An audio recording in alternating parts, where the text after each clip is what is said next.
안녕하세요. 저는 춘천에 사는 40대 후반 여성입니다. 여러분은 음식 먹을 때 어떤 맛을 제일 좋아하세요? 전 어렸을 때 매운 걸 그렇게 좋아했어요. 근데 매운맛이라는 게 통증이라고 하더라고요. 얼얼할 정도로 감각을 못 느낀다는 말인 거죠. 전 20살까지는 사는 게 달콤하고 아주 개운했던 것 같아요. 근데 성인이 된 뒤 한 10년 넘게는 맵다 못해 얼얼했던 것 같습니다. 지금은 입맛이 변해서 매운 걸 잘 못 먹어요. 살맛이 나니까 입맛도 돌고 건강 음식만 찾아 먹게 되네요. 매운 걸 좋아했던 어릴 때 입맛은 우리 아빠를 닮은 거였어요. 김치도 맵게 담그라고 해서 김장김치도 항상 칼칼한 편이었죠. 자상했던 아빠는 엄마를 위해 순한 맛 김치는 따로 담그셨어요. 우리 집 요리사는 아빠였었거든요. 엄마는 어렸을 때 소아마비를 앓아서 몸이 불편하셨습니다. 그래도 성격은 엄마가 더 활달하고 농담도 잘하셨어요. 온갖 개그 프로는 다 보시고 성대모사도 잘하셨죠. 저도 그런 엄마를 조금 닮았고요. 해마다 김장철이 되면 아빠는 힘들 줄도 모르고 일을 하셨죠. 정주야, 아빠랑 김장 좀 하자. 올해 배추가 아주 실해. 또 1년 동안 김치만 주려고? 왜 이렇게 많이 해? 재료들은 다 어떻게 샀어? 어떻게 사긴, 아빠가 모은 돈으로 샀지. 그럴 돈 있으면 나 운동화 하나 사주지. 우리 딸, 새해 되면 운동화 꼭 사줄게. 조금만 기다려. 일단 아빠랑 김장부터 맛있게 하자. 전 어려서부터 김장을 도왔어요. 몸이 불편한 엄마는 앉아서 이걸 넣어라 저걸 넣어라 지휘했고, 아빠와 제가 서툴지만 열심히 김장을 했죠. 아빠는 환경미화원으로 우릴 먹여 살리셨고, 엄마는 가끔 동사무소에서 주는 소일거리를 하셨어요. 집안 형편이 솔직히 많이 안 좋았죠. 없는 살림에 김장을 꼭 했던 건 김치가 거의 유일한 반찬이었기 때문입니다. 아빠는 이 김장을 위해 1년 내내 따로 돈을 모으셨죠. 저희 집은 동네에서도 없이 사는 집으로 유명했어요. 가난한데 부부 금슬은 좋다, 웃음이 넘친다, 그런 얘긴 많이 듣고 살았죠. 우리 집 가훈이 웃어야 산다였어요. 힘든 일이 있어도 가족이 모이면 웃을 수 있어야 한다는 거였죠. 많이 웃고 자라서 그런지 전 순한 얼굴에 낙천적인 성격을 갖게 됐어요. 학교 가면 인기가 많은 편이었죠. 남자애들하고도 잘 어울렸고요. 애들 앞에서 유명한 개그맨 흉내도 잘 냈는데, 이런 유머 감각 때문인지 학교에서 제일 잘생긴 애랑 사귀게 됐어요. 전 연애하면서 노는 애는 아니었는데 그 친구는 좀 특별하게 다가왔어요. 걔 이름이 형규였는데 하도 안 웃어서 얼음 왕자라는 별명이 있었죠. 얼굴은 하얀 게 눈은 또 얼마나 큰지 가까이서 보면 와 소리가 절로 났어요. 잘 안 웃으니까 인상이 차가워서 신비스럽다는 인상도 있었죠. 형규와 고등학교 2학년 때 같은 반 옆자리에 앉게 됐고, 전 우연히 걔가 웃는 걸 보게 됐어요. 친구들 앞에서 유행어를 했는데 형규가 피식 웃더라고요. 너무 깜짝 놀라서 물었죠. 주형규, 너도 웃을 줄 알아? 근데 언제 웃었냐는 듯이 표정을 싹 바꾸더라고요. 그리고 알게 됐죠. 형규가 저 있을 때만 웃는다는 것을요. 잘생긴 애가 웃기까지 하니까 눈이 부시더라고요. 이상한 건 저랑 있을 때만 소리내서 웃는 거였어요. 제가 하는 짓이 귀엽다면서요. 애들이 제 말을 안 믿을 정도였어요. 형규는 웃을 줄 모르는 앤데 꿈꾼 거 아니냐고 할 정도였죠. 알고 보니까 형규는 밝은 성격을 가진 절 좋아하고 있었대요. 고백받고 저도 형규한테 확 끌렸고요. 그러나 저희는 공통점이 많진 않았어요. 형규네 집은 사업하면서 굉장히 잘 사는 집이었고 돈도 많았죠. 저는 용돈도 없이 다녔는데 형규는 매번 데이트를 할 때마다 돈을 아끼지 않았어요. 선물도 학생치고는 꽤 고가의 것들을 하더라고요. 지갑, 운동화, 가방, 티 이런 걸 사주는데 나중엔 부담스러울 정도였죠. 밥을 같이 먹자더니 스테이크를 사준 적도 있었어요. 전 칼질도 잘 못하는데 형규는 능숙하더라고요. 제가 떡볶이나 먹자고 하면 자기가 먹고 싶어서 그런다면서 레스토랑에 데려가는 식이었어요. 그렇게 고 3이 됐고 전 가정 형편 때문에 대학에 못 가는 상황이 됐죠. 사립대학 등록금이 어마어마하더라고요. 서울대까지는 못 가고 그 밑에 대학은 노릴 수 있었는데 장학금 받을 생각하면 더 아래 대학을 지원해야 했어요. 근데 제 자존심이 허락하지 않더라고요. 결국 그 학교 못 가면 안 가겠다고 선언했고 친구들은 다 원서 쓸 때 전 그냥 놀았어요. 하루는 선생님께서 절 붙잡고 설득을 하셨죠. 정주야, 성적도 좋은데 원서 정말 안 쓸 거야? 대학 이렇게 포기해도 돼? 너 같은 애가 대학을 안 가면 어떻게 하니? 선생님, 저 그냥 포기할래요. 집안 형편에 제가 가고 싶은 대학 지금은 꿈도 못 꿔요. 돈 벌어서 나중에 갈게요. 공부머리 어디 가는 거 아니잖아요. 대학 등록금의 책값, 용돈을 생각하지 않을 수가 없었어요. 직장 다니면서 돈 좀 벌다가 생활이 안정되면 다시 도전하고 싶었죠. 아버지는 공부에도 때가 있는 거라고 하셨지만 끝내 제 뜻을 꺾진 못하셨어요. 아빠, 나 어린애 아니야. 우리 집 사정 뻔히 아는데 어떻게 대학을 가. 나 꼭 가고 싶은 대학이 있는데 거기 돈 벌어서 갈 거야. 일단 월급 받으면서 일하고 엄마 아빠 집도 사들인 다음에 대학 갈래. 우리 생활비도 모자라잖아. 이 녀석아, 무슨 집이고 생활비야. 아빠가 더 노력할 테니까 대학 가. 나중에 후회해. 부모님, 선생님, 형규까지 말렸지만 전 완강하게 버텼고 원서 한 장 안 쓰고 졸업을 했습니다. 일단 꼬박꼬박 월급 받을 수 있는 곳에 취업했어요. 첫 월급 받았을 땐 정말 신났죠. 부모님 속옷 사고 형규 선물도 사줬어요. 내 이름으로 된 통장에 첫 월급이 들어왔을 때의 기분은 절대 잊지 못해요. 첫 직장 생활은 물론 쉽지 않았어요. 부서 언니들 텃세도 있었고 유부남 상사가 추파를 던져서 힘들기도 했죠. 가끔은 형규가 회사 앞으로 절 데리러 온 적이 있었어요. 그걸 보고 직장 언니들이 한마디씩 하더라고요. 저렇게 키 크고 잘생긴 대학생이 애인이냐고 하면서 그 관계 절대 오래 못 간다고 하는 분도 있었죠. 전 그런 일은 없다고, 우리 진짜 안 헤어진다고 큰 소리를 쳤어요. 근데 조금 불안한 마음도 있긴 했죠. 동네에서 고등학교 동창들을 마주치면 꼭 형규 얘기를 들었죠. 아, 정주야, 오랜만이네. 퇴근해? 어디가? 저녁 다 됐는데. 아, 지금 미팅하러 가는 중. 참, 너 여전히 형규랑 사귀는 거야? 응, 계속 만나고 있어. 그래? 이상하다. 지난번에 형규 대학로에서 봤는데 여자애랑 다정하게 걷던데? 걔가 형규 팔짱도 끼고 보통 사이 아닌 것 같아서 난 너랑 헤어진 줄 알았지. 뭐? 그게 정말이야? 그런 얘기를 듣는 게 한두 번이 아니었어요. 결국 전 형규를 피하게 됐죠. 제 자신이 너무 초라하고 싫더라고요. 헤어지고 싶은데 말을 못하나 싶어서 그런 식으로 잠수 이별을 하려던 거였어요. 속상한 마음에 회사 앞에서 못 마시는 술을 마시는데 어떻게 알고 형규가 찾아왔어요. 형규야, 그냥 가. 너랑 나는 안 된대. 사람들이 다 그래. 우린 다른 게 너무 많잖아.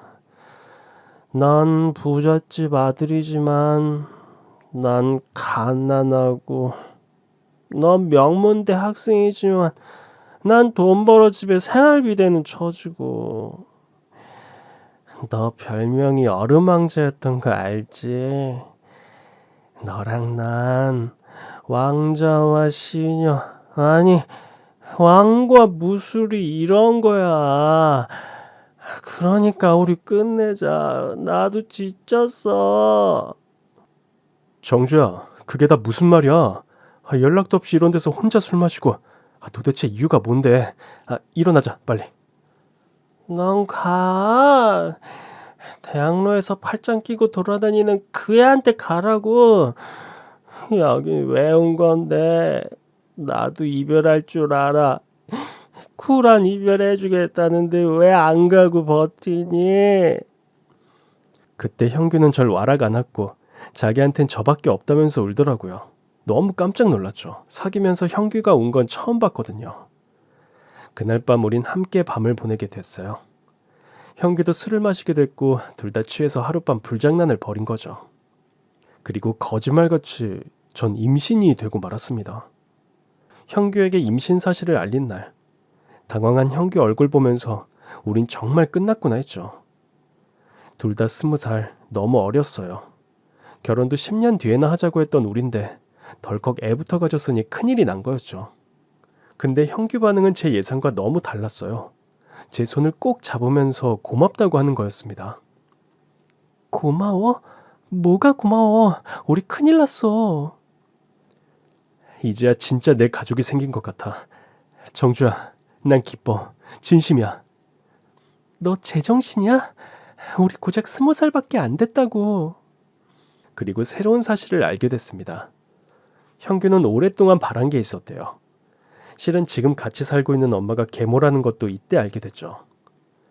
형규가 초등학생 때 엄마가 병으로 돌아가셨고 아버지마저 중학교 때 세상을 떠난 거였어요. 지금 같이 사는 엄마는 새엄마고 동생들도 새엄마가 데려온 피 한 방울 안 섞인 애들이라는 거였죠. 나 중학교 때 아빠 돌아가신 이후로 한 번도 정이란 거 느껴본 적 없어. 웃을 일도 없고 하루하루가 괴로웠는데 학교에서 널 보면 그냥 웃음이 났어.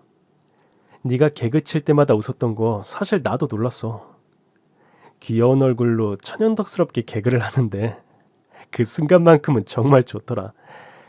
정주야, 난 네가 정말 좋아. 우리 아기 생긴 것도 진심으로. 기뻐. 믿어줘.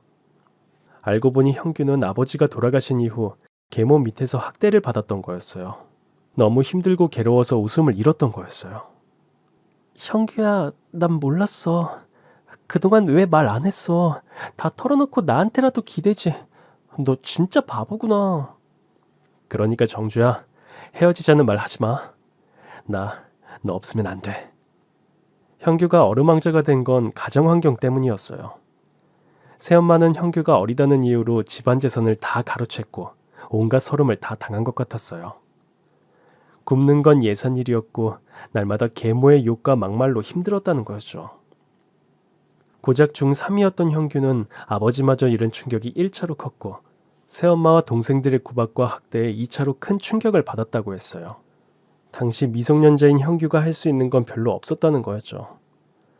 그래도 형규가 버틸 수 있었던 건 부모님이 살아계셨을 때 줬던 사랑 때문이라고 했습니다. 그걸 고스란히 기억하고 있었고 계모의 행동이 잘못된 거라는 걸 알아서 자기까지 엇나가고 싶지 않았대요. 그러다 저와 사귀게 됐고 함께 했으면 편하고 행복해서 너무 좋았대요. 사실 너랑 만나서 먹으러 갔던 거 전부 다 우리 부모님과 외식했던 데였어. 넌 비싸다고 부담스럽다고 했지만 너랑 같이 갈 수 있어서 내가 얼마나 좋았는 줄 알아?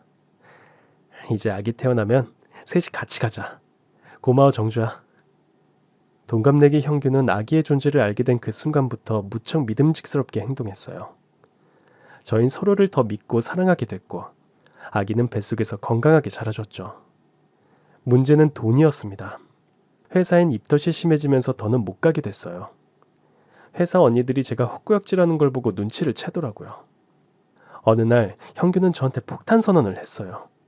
아기를 위해서 용기를 내봐야겠다고 하면서 절 어디로 데려갔죠.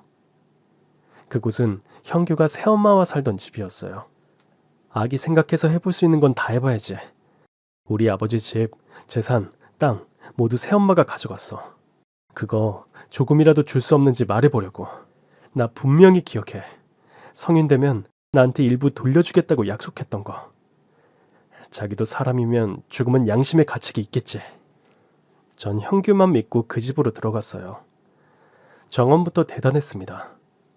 넓은 정원, 꽃과 잔디, 각종 나무들이 너무 근사했어요. 세련된 집안 내부도 절 주눅들게 하더라고요. 거기서 전 형규를 괴롭힌 새엄마와 만나게 됐죠. 동화에 나오는 마녀처럼 화려한 인상에 성형을 얼마나 했는지 얼굴이 터져나갈 것 같았죠. 보기만 해도 등에 땀이 나더라고요. 화려한 외모와 달리 저와 형규를 대하는 건 야박하기 짝이 없었습니다.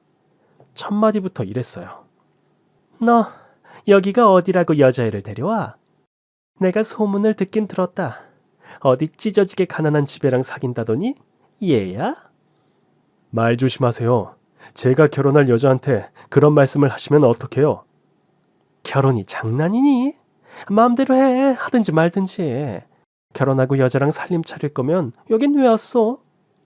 형규는 말없이 애기 초음파 사진을 꺼내서 보여드렸어요. 애기 심장 소리도 들려드리고요. 형규는 자기 이제 20살이고 결혼도 하려고 하니까 아버지 재산 받고 싶다고 돌려달라고 당당하게 말했죠. 그런데 새엄마라는 여자는 엄청나게 화를 냈어요. 건방진 녀석, 대바라지고 발랑 까졌어 아주. 어? 감히 돌아가신 네 아버지 재산을 달라고 해? 내가 새파랗게 젊을 때 들어와 너 키워주고 살림하느라 얼마나 힘들었는 줄 알아? 난 무슨 수로 보상받니? 나 젊은 나이에 과부 됐어. 나 하나 먹고 살기도 벅차다고. 네 동생들은 생각 안 해? 미안하지만 너희한테 줄 돈 같은 건 없다. 꿈 깨. 그땐 제가 어려서 그냥 당하고 있었지만 지금은 아닙니다. 주세요. 저 아버지의 단 하나뿐인 아들이에요. 달라고요. 제가 왜 못 받아요? 그때 분명 그랬죠. 어른 되면 제 몫은 돌려주겠다고요. 새어머니 했던 말 녹음기에 녹음까지 해놨어요. 그랬더니 형규 계모는 코웃음을 치더라고요. 그깟 녹음기? 어디 한번 찾아봐라. 남아있나? 싹 다 버렸어. 이틀 전에. 뭐라고요? 싹 다 버렸다고. 너 녹음기에다 이상한 거 잔뜩 녹음해놨더라. 내가 새엄마로서 너를 혼낼 수도 있지. 그걸 다 녹음해놔? 어디다 쓰려고? 그리고 넌 아버지 재산 받을 자격도 없어. 대학생이면 학교나 열심히 다닐 것이지. 여자의 임신을 시켜? 부끄러운 줄도 모르고 재산을 달라고 해? 세상 똑똑한 척은 다 하더니 네 인생도 끝났어 이제. 형규는 2층 자기 방으로 올라갔어요. 뭐가 부서지는 소리가 들리고 형규가 울부짖는 것까지 들렸죠. 잠시 후 형규는 다시 1층으로 내려왔고 제 손을 잡고 나가자고 했어요. 당신은 사람도 아니라고. 오늘 일 절대 잊지 않겠다고 형규가 그러는데 계모가 제 뒤통수에 대고 그러더라고요. 에휴, 어디서 저런 그지 같은 애를 만나서. 하여간 돈 없는 것들은 이해가 안 돼. 배운 게 없어 천박하다니까. 아줌마, 소금 가져와요. 오늘 채소 온 붙었네. 소금 좀 뿌려야겠어. 그런 모욕감은 처음이었어요. 전 집을 나오면서 눈물을 뚝뚝 흘렸죠. 이런 모욕도 처음이었지만 형규도 너무 불쌍했습니다. 전 현실적으로 생각해보자고 형규를 설득했어요. 어린 나이에 임신한 거 벼슬은 아니지 않느냐. 솔직히 자신 없다. 아이 없으면 우리 미래를 준비할 수 있는데 솔직히 후회된다고 했죠. 하지만 형규는 단호했습니다. 정주야, 혹시라도 나쁜 생각하지 마. 아기가 다 들어. 우리 아기 낳자.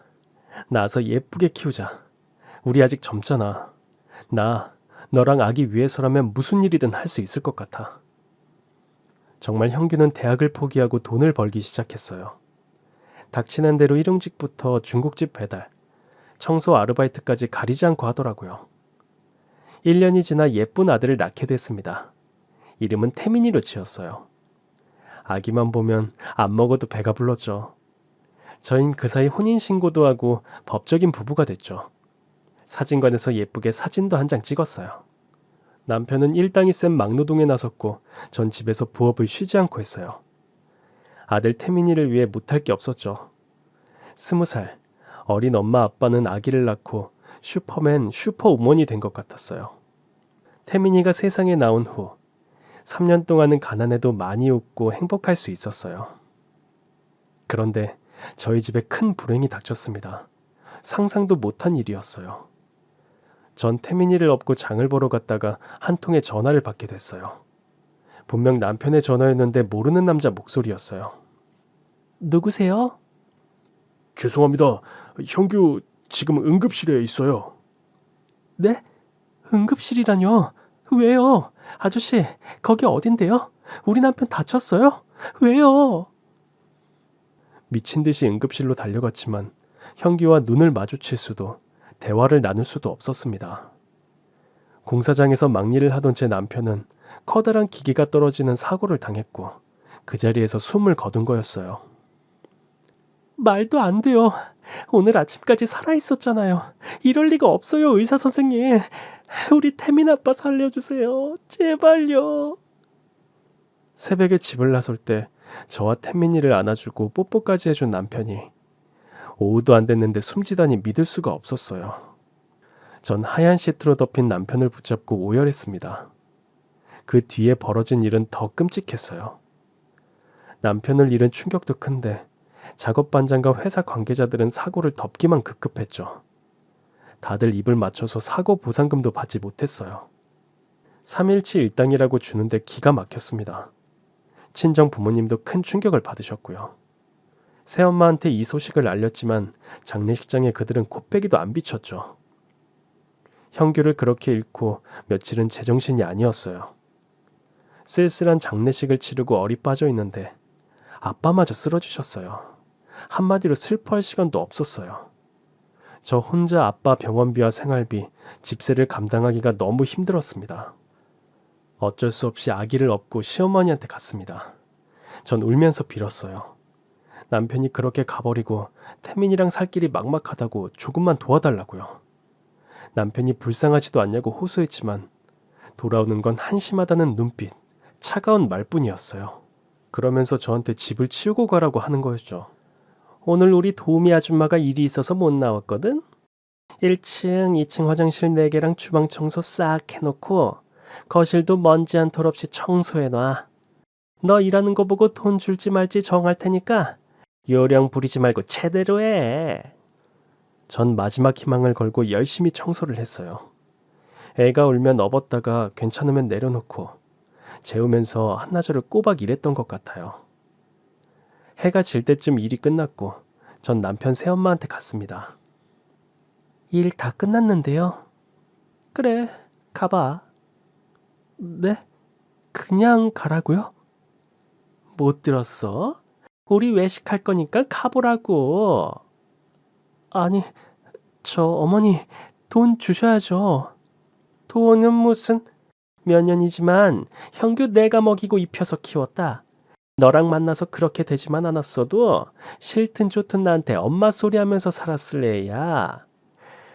아휴, 넌 남편 잡아먹고도 어떻게 그렇게 뻔뻔할 수가 있니? 하여간 없는 것들은 저렇게 교양이 없어. 아, 꼴 보기 싫으니까 얼른 가라. 그분은 저한테 10,000원짜리 2장을 던져줬어요. 비참하기가 이루 말할 수가 없었습니다. 전 눈물을 삼키면서 그 20,000원을 주워 주머니에 잘 넣었죠. 나오면서 다시는 이 집에 발을 들이지 않겠다 이를 갈며 다짐했어요. 얼마 뒤 친정 아버지가 돌아가셨고 남편이 그랬던 것처럼 아버지도 쓸쓸하게 세상을 떠나셨죠. 딸이 공무원 되는 모습, 대학 가는 모습도 못 보여드리고 너무 한이 맺혔어요. 가슴에 피멍이 드는 것 같았죠. 장례를 끝내고 전 당장 일을 하러 나섰습니다. 어린 아들과 몸이 불편한 친정 엄마를 위해서 뭐라도 해야 했어요. 그러다 장사가 잘 되는 대박 맛집에서 고정으로 일하게 됐습니다. 전 남들보다 더 긴 시간 일을 하면서 매니저 역할까지 하게 됐어요. 당연히 돈을 더 벌 수 있었죠. 그 식당은 신문 방송에도 나오는 유명한 식당이라 매일같이 줄이 어마어마했어요. 고정 수입이 들어오니까 숨통이 트이더라고요. 집도 번듯한 방 2개짜리 전세로 옮기고 태민이도 커서 어린이집을 다니게 됐죠. 모든 게 잘 굴러가던 어느 날이었습니다. 전 식당에서 그분을 손님으로 보게 됐어요. 남편의 새엄마와 그 아들들이었습니다. 멀리서 그들을 본 순간 심장이 덜컹하고 내려앉았어요. 직감적으로 피해야겠다는 생각이 들었죠. 일부러 그쪽으론 가지도 않고 다른 데만 신경 쓰고 있었는데 하필 화장실 앞에서 딱 마주치고 말았습니다. 남편의 새엄마는 제 옷자락을 붙잡았어요. 야, 너 나 알지? 이게 어디서 날 피해? 그런다고 내가 널 못 알아볼 것 같아? 오셨으면 조용히 음식이나 드시고 가세요. 피차 반가운 인연은 아니잖아요. 여기 제 일터예요. 반말은 삼가해 주세요. 저도 그동안 당한 게 있었기 때문에 말이 곱게 안 나왔죠. 그랬더니 그 여잔 생트집을 잡기 시작했습니다. 고생을 바가지로 했나 보다. 너 되게 늙어 보여. 여기서 알바하는구나. 에휴, 하루 벌어먹고 사는 하루살이 인생 못 면했니? 꼴 좋다. 너 입에 풀칠은 하고 사니? 아휴, 구질구질한 인생. 풀칠을 하든 여칠을 하든 상관할 거 없잖아요. 이보세요. 나이 드셨으면 마음을 좀 곱게 쓰세요. 언제까지 사람 괴롭히면서 악담이 나면서 사실 건데요. 그리고 저 여기 매니저예요. 매장 책임자라고요. 함부로 사람 대하지 마세요. 그분의 악담에 말이 뾰족하게 나왔어요. 그랬더니 남편의 새엄만 난동을 부리기 시작했죠. 자리로 돌아가더니 반찬 그릇을 다 뒤집고 소리소리를 지르더라고요. 여기 매니저 누구야? 장사 엄청 더럽게 하네. 딱 보니까 반찬 재활용 같은 거 하나 보지? 고기에서도 냄새가 나고. 여기 책임자 다 나와. 비싼 돈 받고 이런 쓰레기 같은 음식을 팔아도 돼? 유명한 맛집이라고 해서 왔더니 순 사기꾼 집단 아니야. 직원들은 쩔쩔맸고 제가 나섰어요.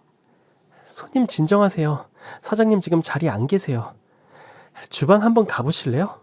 저희 반찬 재활용 같은 거 절대 안 합니다. 깍두기도 감자조림도 다 오늘 한 거예요. 메인 음식도 그렇고요. 그걸 누가 믿어? 여기 안 되겠네. 내가 이 식당 고발할 거야. 뉴스에도 찌를 거고 맛집 좋아하네. 유명세만 믿고 이렇게 대충 장사해서 먹고 살 수 있겠어? 왜 이러세요? 직원들이 얼마나 열심히 일하는데 그런 누명을 씌우시면 어떡해요? 개인적인 감정은 저한테 풀어야지. 왜 식당을 난장판으로 만들어요? 나가세요. 나가시라고요. 남편 새엄마를 쫓아내는 데는 성공했지만 그들의 모함은 계속돼서 결국 전 매니저 자리에서 해고되고 말았어요. 그들은 이 식당이 더럽고 양심이 없다면서 없는 소문을 만들어냈고 한동안 매출이 떨어지게 됐죠. 전 모든 사태에 책임을 지겠다고 하고 그 식당을 나온 거였어요. 이제 먹고 살만해졌는데 또 나타나 회망을 놓은 거였죠. 전 그들이 식당에서 나갈 때 했던 말을 평생 잊을 수 없을 것 같아요. 감히 우릴 쫓아내? 니까지 깨? 애는 잘 크고 있니? 안 봐도 뻔하지 뭐. 걔도 네 엄마처럼 몸이 불편하게 태어난 건 아니고. 암튼 너만 만나면 난 하루 종일 재수가 없더라. 앞으로 내가 어떻게 하나 두고 봐. 이 식당 망하게 할 거니까 두고 보라고. 가슴에 비수가 꽂혔죠. 비록 식당에서 해고는 됐지만 전 더 강해지기로 마음먹었어요. 더 이상은 그 여자와 아들들한테 당하고만 살 수 없었습니다. 한평생 희생한 우리 엄마까지 모욕하다니 더 참을 수가 없었죠. 전 이를 득득 갈았고 다시는 이런 일 당하지 않겠다 결심했어요. 며칠 후 태민이를 재우는데 아이가 묻더라고요. 엄마 출근 안 하냐고요. 그래서 대답했죠. 엄마 열심히 돈 모아서 멋진 식당 열 거라고요. 그랬더니 태민이가 한박 웃음을 지으면서 제 볼에 뽀뽀를 해주면서 이렇게 얘기했어요. 자긴 엄마가 제일 좋다면서 나중에 크면 엄마 큰 집 사줄 거라고 약속도 해줬어요. 아빠 없이 크는 것도 짠한데 투정 한번 안 부리는 그 어린 것이 얼마나 기특하고 짠하던지 모릅니다. 태민이가 잠든 후 전 조용히 눈물을 흘렸어요. 하지만 이게 마지막 눈물이다 다짐했죠. 어떻게든 성공해서 남편의 새엄마, 그 동생들에게 복수를 하자는 그런 생각이 들더라고요. 제가 여기서 약해지고 무너지면 우리 태민이까지 불행해질 것 같았어요. 그 뒤부턴 절대 울지 않았습니다. 대신 두 팔 걷어붙이고 열심히 살았어요. 맛집에서 배운 것들로 작게라도 식당을 차리는 게 제 목표였죠. 그 사이 태민이는 초등학교에 입학했고 연로한 할머니를 보살피는 역할까지 도맡게 됐어요.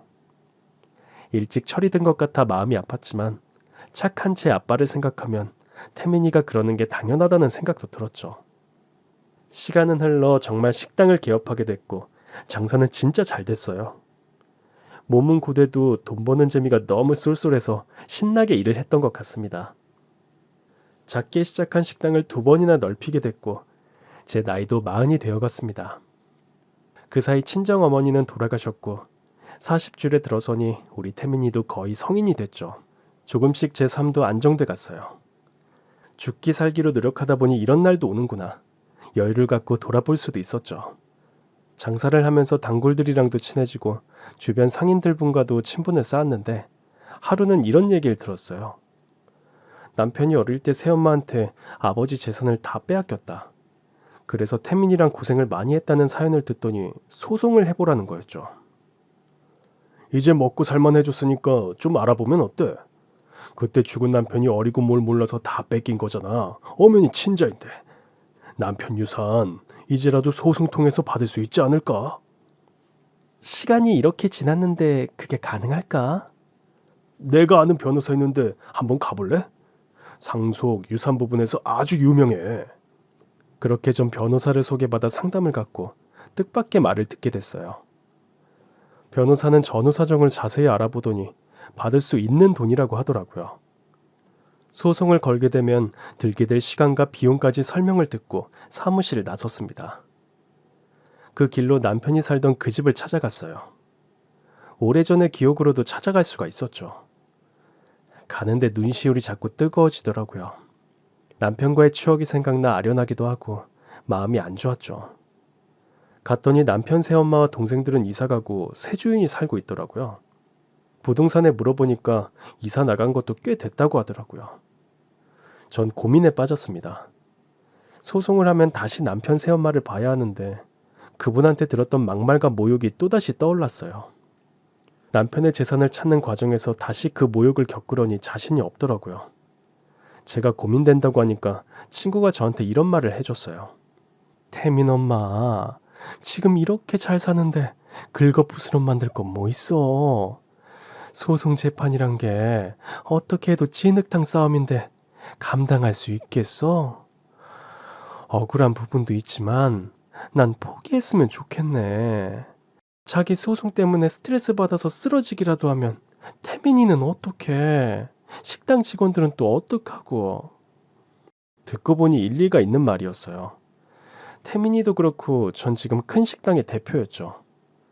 소송 과정에서 잃는 것이 더 크다면 굳이 밀어붙일 이유가 없다는 생각이 들었어요. 고민 끝에 결국 소송은 포기하게 됐습니다. 남편이 살아있다면 모를까 저 혼자 소송을 진행하는 게 버겁게 느껴졌어요. 태민이한테 이 얘기를 했더니 아들은 잘했다면서 제 등을 두드려 주더라고요. 잘 생각했어. 엄만 건강한 게 최고야. 그 사람들 되도록 안 보고 사는 게 나을 것 같아. 엄마가 이렇게 고민하는 것만 봐도 알겠어. 그냥 잊고 지금처럼 살자. 그렇지.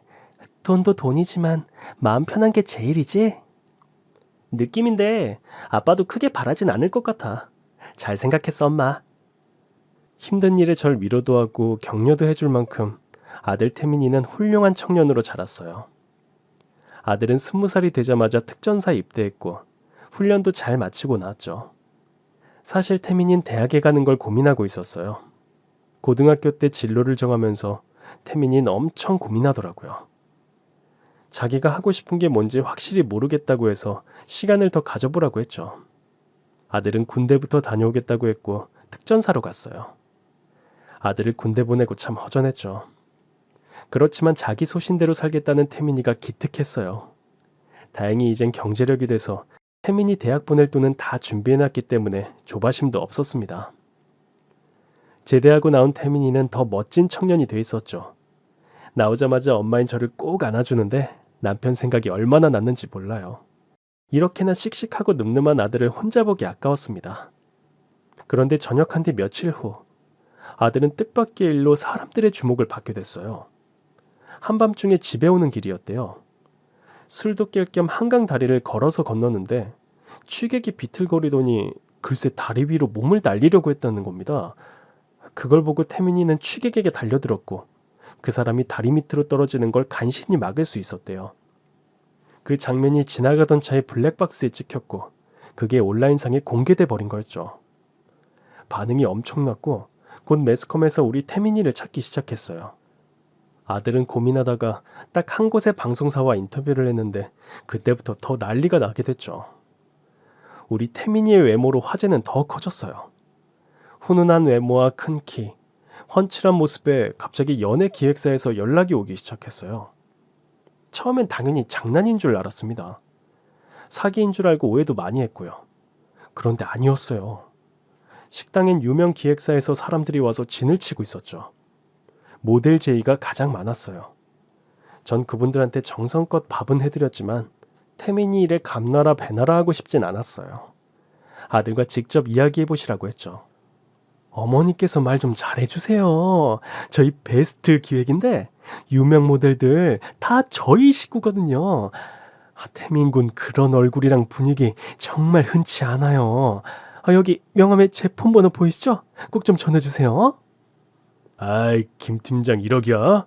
내가 먼저 얘기하고 있었다고. 어머님, 저희 홍기획입니다. 아드님 지금 어디 있어요? 여기 명함 드릴 테니까 잘 부탁드립니다. 아유, 여기 음식 맛이 진짜 끝내주는데요. 회사 사람들이랑 또 올게요. 네, 아들한테 꼭 전할게요. 고맙습니다. 전 진지하게 아들한테 물어봤죠. 혹시 연예계 생활 해볼 생각 없냐고요. 하고 싶으면 하라고 밀어주겠다고 했더니 아들이 씩 웃으면서 해봐도 되냐고 묻더라고요. 제 딴엔 공부하겠다고 해놓고 연예계로 틀려니 좀 민망했던 모양입니다. 전 아들한테 받은 명함들을 다 줬어요. 전 잘 알아보고 믿을 만한 곳에 연락해보라고 했죠. 그 뒤에 아들은 취직을 구한 일로 표창장을 받게 됐고 유명 기획사에 스카우트 돼서 들어갔어요. 태민이는 모델로 데뷔해 국내에서 인기를 휩쓸더니 해외에서도 유명 스타가 됐습니다. 이후에 배우 활동까지 하게 됐는데 출연하는 영화 2편이 연달아 히트를 치게 되면서 완전히 대박이 났죠. 태민이의 성공으로 제 생활에도 변화가 있었어요. 엄청난 돈을 벌게 된 아들은 저한테 가장 먼저 집부터 사주더라고요. 저는 식당에만 투자할 줄 알았지 낡은 아파트에 살고 있었거든요. 방들이 큼직해서 살만했는데 태민이가 절 설득하더라고요. 어렸을 때 엄마 좋은 집 사주겠다고 약속한 거 잊었냐면서 이사하시라고 몇 번을 그러는 거였어요. 태민이가 사준 집은 정말 감동이었습니다. 넓고 크고 가구까지 좋은 걸로 장만해 줬더라고요. 먼저 세상 떠난 남편이 참 야속했어요.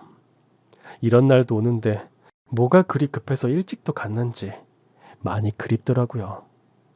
엄마, 아빠 생각하는 거지? 사실 나 가끔 아버지 꿈꿔. 목마도 태워주시고 같이 등산도 가고. 그런 꿈 꾸고 나면 꼭 좋은 일이 하나씩 생긴다? 그랬어? 어쩌면 하늘에서 태민 아빠가 우릴 지켜주고 있는지도 몰랐죠. 아들은 번 돈을 차곡차곡 모아서 젊은 나이에 엄청난 재산을 갖게 됐어요. 한편으론 유명해진 태민이를 보니까 고충도 있더라고요. 사생활 침해도 받고 자유롭게 다니는 것도 어려워졌어요. 유명인으로 사는 게 쉬운 일은 아니더라고요. 그래도 아들은 엇나가는 일 없이 바르게 생활했어요. 전 이 모든 상황이 너무 고맙고 감사했죠. 여유가 생긴 전 뭘 할 수 있을까 고민하다가 봉사를 해보기로 했습니다. 식당을 하니까 음식 준비에 문제가 없었죠. 우리 아들이 받는 과분한 사랑을 이렇게라도 갚고 싶었어요. 아들도 저한테 후원을 많이 해줬어요. 가끔은 기획사에서도 같이 봉사를 나와줬죠. 제 밥차는 갈 곳 없는 노인분들이 계신 공원을 찾아갔어요. 의지할 사람 없이 초라한 행색으로 계시는 분들을 보면 어려웠던 지난날이 떠올랐습니다. 가난했지만 저를 사랑으로 키워주신 친정 부모님도 생각났고요. 한 분 한 분 푸짐하게 드시도록 밥과 국 반찬을 소복하게 쌓아드렸죠. 그러던 어느 날 공원에서 그분을 뵙고 말았어요. 때마침 태민이가 기획사 식구들과 함께 봉사를 나온 날이었죠. 삐쩍 마르고 머리가 하얗게 센 할머니가 식판을 들고 다가오는 게 보였어요. 보자마자 전 알 수 있었죠. 그분은 남편의 새엄마였습니다. 그때는 추운 겨울이라서 잠 모자와 마스크, 목도리까지 하고 있었어요. 저만 그분을 알아챈 것 같았죠. 그분이 가까이 다가왔고 전 밥을 퍼드리면서 모습을 찬찬히 살펴봤죠. 몰라보게 살이 빠져 있었고 추운 겨울인데도 더러운 옷은 얇디 얇았어요. 더러운 손톱에 얼룩진 얼굴, 오랫동안 씻지도 못한 것 같았죠. 전 물었어요. 겨울 점퍼 없으세요? 날이 이렇게 추운데 얇은 가을옷 걸치고 계시잖아요. 없어요. 고기 좀 더 주세요. 내가 고기를 참 좋아해. 고기를 오래 못 먹었거든. 쌀밥도. 국은 뭐야? 미역국이야? 전 제육볶음과 미역국을 한 국자 푸짐하게 떠서 드렸어요. 그분은 끝내 절 알아보지 못하셨고 공원 구석에 가더니 허겁지겁 밥을 드시더라고요. 뒤에 기다리는 분들이 많아 정신없이 밥을 퍼드리는데 어느 순간 시선이 느껴져서 고개를 돌렸죠. 열심히 밥을 푸다 보니까 더워서 목도리랑 모자를 벗고 있었는데 남편의 새엄마가 빈 식판을 갖고 오다가 절 본 거였어요. 눈이 마주쳤고 그분은 벌어진 입을 다물지 못했죠. 그때 태민이가 제 옆에서 절 엄마라고 부르고 있었어요. 남편의 새엄마는 온 국민이 다 아는 스타가 된 태민이와 저를 번갈아 보더라고요. 무척 놀란 것 같았습니다. TV에 자주 나오는 태민이가 남편과 제 아들인 것도 몰랐던 것 같아요. 그러나 전 아는 척하지 않고 남편의 새엄마에게 물었죠. 보니까 더 먹고 싶어서 빈 식판을 들고 온 것 같았습니다. 이리 오세요. 밥 더 드려요? 고기도 남았어요.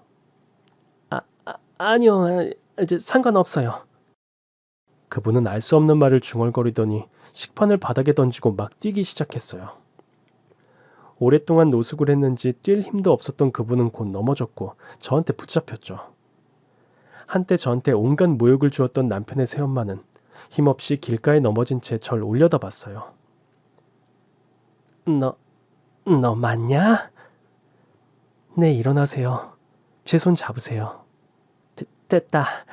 가라 그냥. 그분은 절 보기가 창피하고 자존심이 상한 것 같았죠. 끝내 제 손을 안 잡더라고요.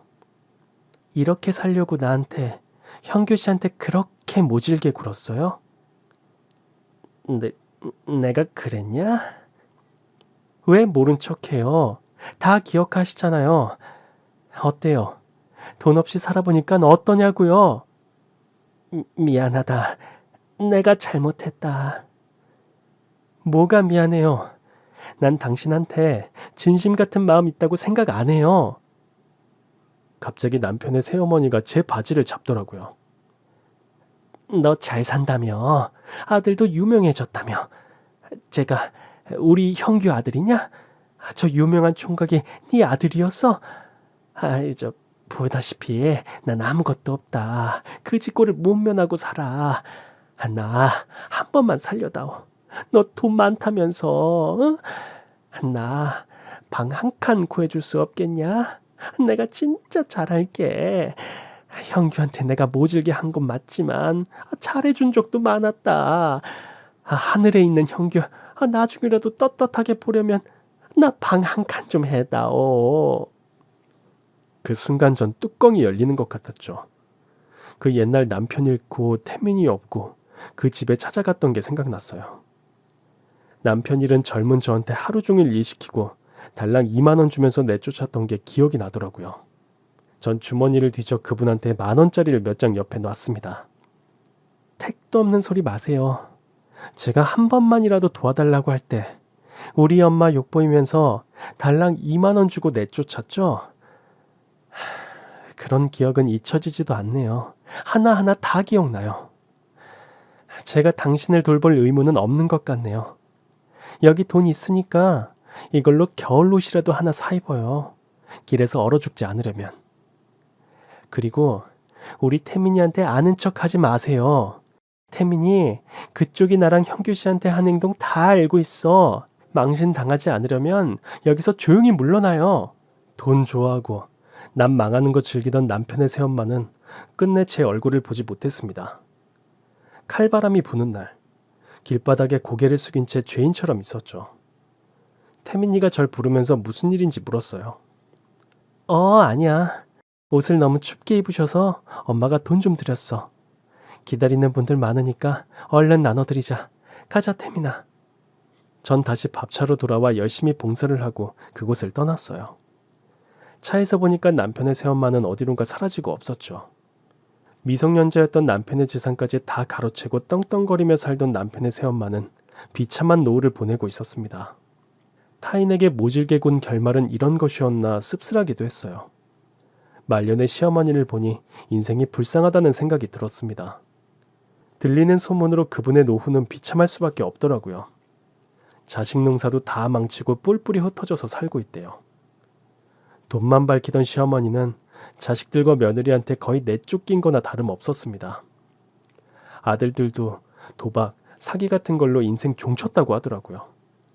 그렇게 돈 하고 사람 귀한 줄 모르더니 자신들 인생도 나락으로 처박고 말았네요. 며칠 전 저와 태민이는 남편 기일을 맞아 납골당을 찾아갔어요. 태민이는 영화 촬영 중에 시간을 낸 거였죠. 바쁜 아들을 먼저 보내고 전 한참 동안 거기 있었어요.